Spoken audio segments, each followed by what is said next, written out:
Heavy rainfall has resulted in sections of the coastline being flooded.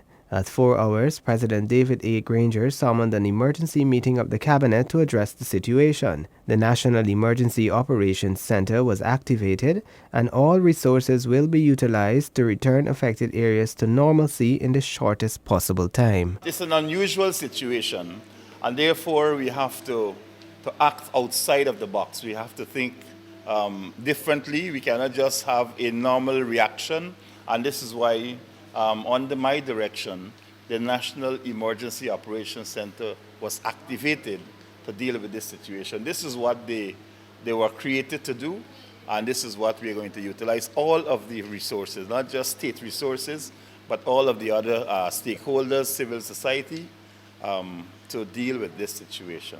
An aerial inspection of the affected areas in regions 2, 3, 4, and 5 was done and will guide interventions.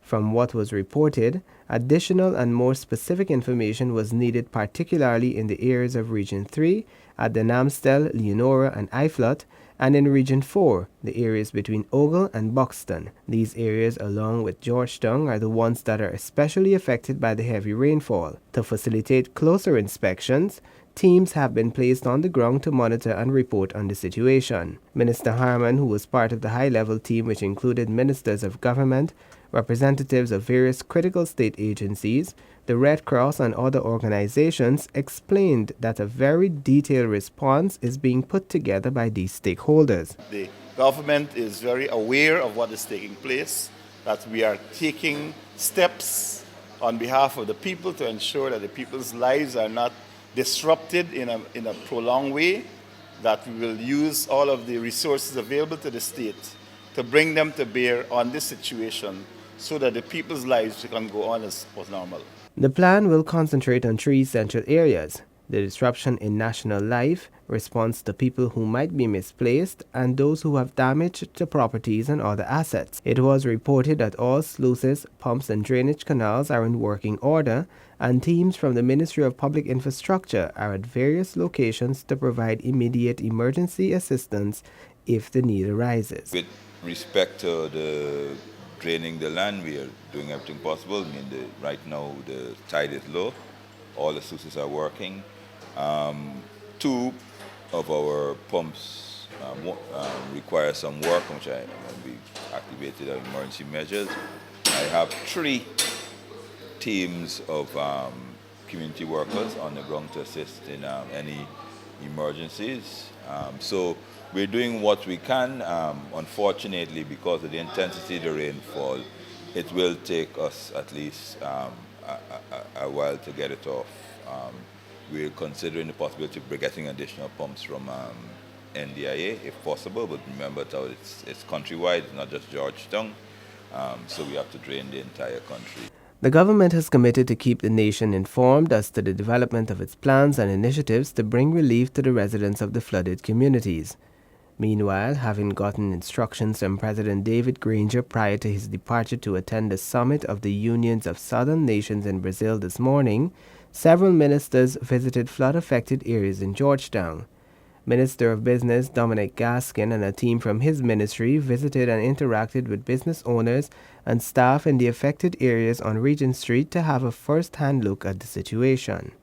A gentleman was pointing out how high the water was in his store this morning when he came in. Right now, if you look, it's at least 6 inches or more below the water mark that he pointed out.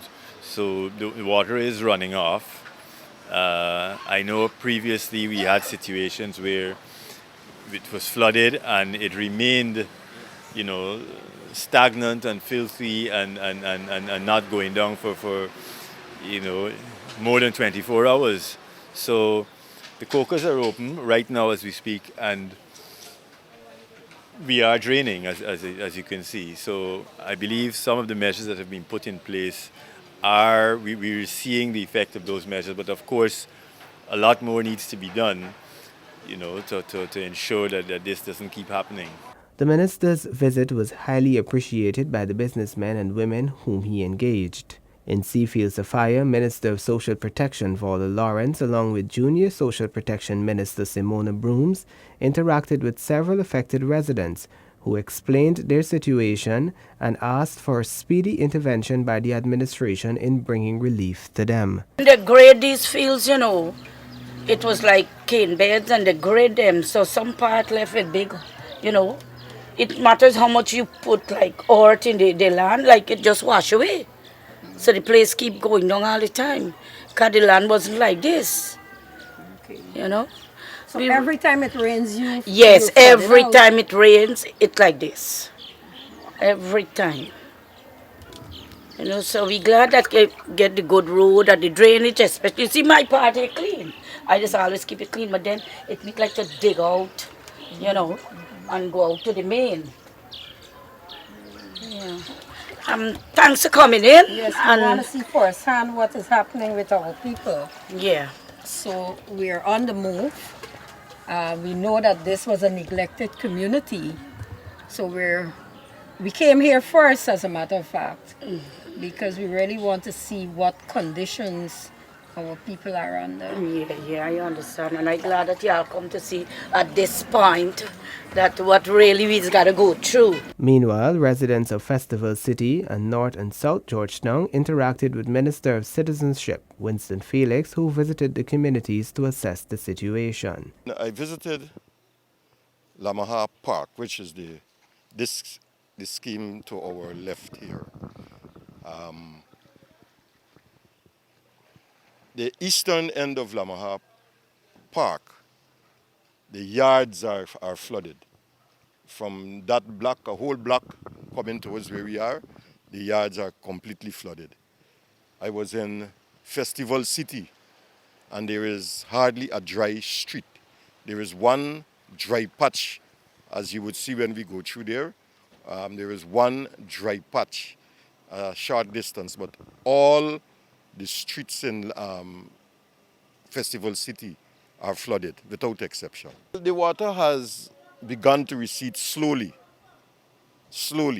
but it has not brought the results to relieve the residents of water flooding their yards. But you can see evidence of the water receding. Slowly though. We will have to address drainage of the streets towards the drains, and the drains lead towards the canals.